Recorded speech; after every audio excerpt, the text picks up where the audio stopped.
The Western Cape Police Ombud has handed a progress report to the province's Premier on investigations into alleged links between officials from the South African Police Service and gangsters. There have been historical concerns that SAPS members, including senior officials, are colluding with gang members and causing further harm to the communities in which they operate. Alan Winde is the Western Cape Premier and joins me now. Good evening, Premier, and welcome. What can you share with us about the report's initial findings?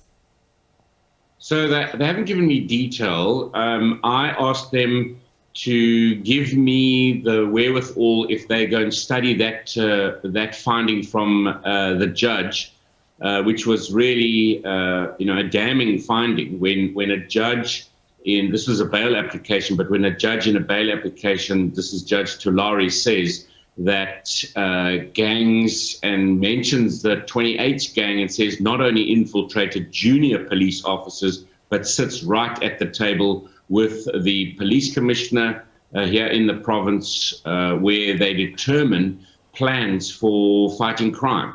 And this is stated in this report. So I've asked the Ombudsman, and I said, can you do it in about 14 days? That was up on Friday. And he gave me an interim report to say that they've got all of the documents. There are thousands of pages. They are busy going through it. They are almost finished. So although I would have liked him to have finished the report by Friday, it's not finished as yet. Yeah. But as you say, I mean, we've had, the death of Charles Kinnear, specifically investigating this kind of thing, an assassination. We've had rumors that have been rife for many years. Lots of citizens say this. And now we've got it in a court judgment. So the Ombudsman said another few days they should be complete with the report. And then, of course, that then enables me to make up my mind as the Premier, but also as our provincial cabinet, what to do next. Whether we put a commission of inquiry in place, or how we deal with this information once he's done the investigation. And that's what I was going to go to next, is the prospects then of a commission of inquiry. You're saying the WCPO report or investigation is expected to be complete within days, and that could likely, based on what you hear, lead to a commission of inquiry. Any ideas on the shape and dimension of that, and what their targeted objectives might be? Well, I'm not too sure yet. Once the investigation comes out, I'll have detail. But, I think specifically of the complaints that you hear and the linkages that you hear in sort of rumor spaces from citizens that say, there's a linkage between gangs and police. When we report something and there's a raid, it always seems to be that there's forewarning. Those kind of things are always sitting in the rumor space. You say, give me detail so we can really get investigations going. And the real detail doesn't come forward. But now we've got it in a court judgment. So I'm really hoping that this is sufficient for me to do exactly that, to say we now need a proper investigation. We need to find out who's doing what. Why are these rumors not being dealt with? And if these are realistic, imagine just having a judgment like that. Imagine being a police commissioner saying, where's the trust in your top management? So this is very, very serious. And of course, we can't fight crime if this is actually the case. What about retribution? You touched on it slightly there in answering the one question. The gangs and the kingpins won't go quietly. We have seen assassinations and murders of those who are involved in exposing this or fighting it. What is your expectation, Alan, as the bolts begin to tighten on locking down some answers and some solutions to this historic scourge, really? Absolutely. I've got no doubt that there will be pushback.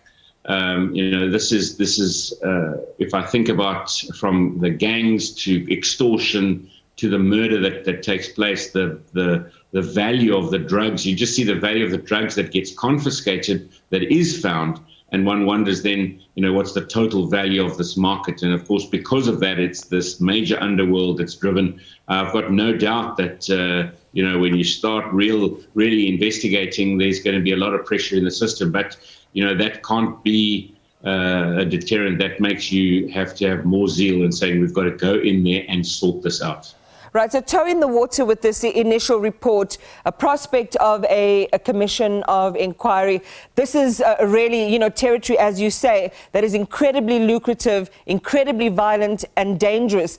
Are there any other ideas that you as Premier and your team are thinking about, especially in the context where, community members might think this is the opportunity they've been waiting for after many years and different kind of solutions being brought to bear to neutralize the situation once and for all. What else are you thinking about, Premier, to use and optimize this moment that you now have? Well, I think, first of all, there's desperation amongst communities. I mean, you just think of those families that have all lost loved ones because of this gang warfare that goes on in our region. And, I sometimes attend these meetings where you meet with, I just remember one a few weeks ago where the whole hall was filled with women, and every single one of them has got a horror story to tell about a lost child, a maimed child, a bullet wounded child, or a child that has really been taken by drugs. And it really is, it's for them that we need to make sure that we clean this up, that we get rid of the scourge. And of course, there's a commission of inquiry, that's just one thing that says, let's really start getting independent views, enable people to come forward with their stories that perhaps have not been investigated properly, with the evidence that has not been dealt with because this is the case. But of course, for me, I also think that this is just another cog in the wheel of that process that I've been calling for a long time. I really think that South Africa needs a relook on our policing structures, on our policing management systems. We cannot continue to see murder rates go up year after year after year. We can't see violent crime, gender-based violence, those numbers just keep increasing. And no one's saying to nationally, what are we doing about this? And I really believe we need a different management system. I believe we should be devolving police powers, certain police powers to provinces. But that is also part of a whole mechanism. South Africa needs to relook how we fight crime.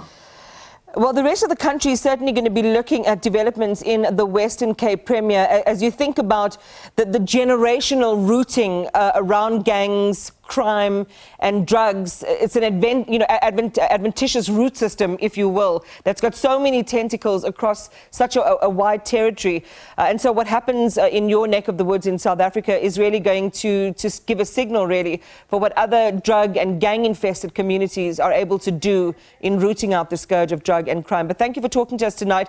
We'll watch closely developments there and see what happens next. Alan Winde is the Premier of the Western Cape.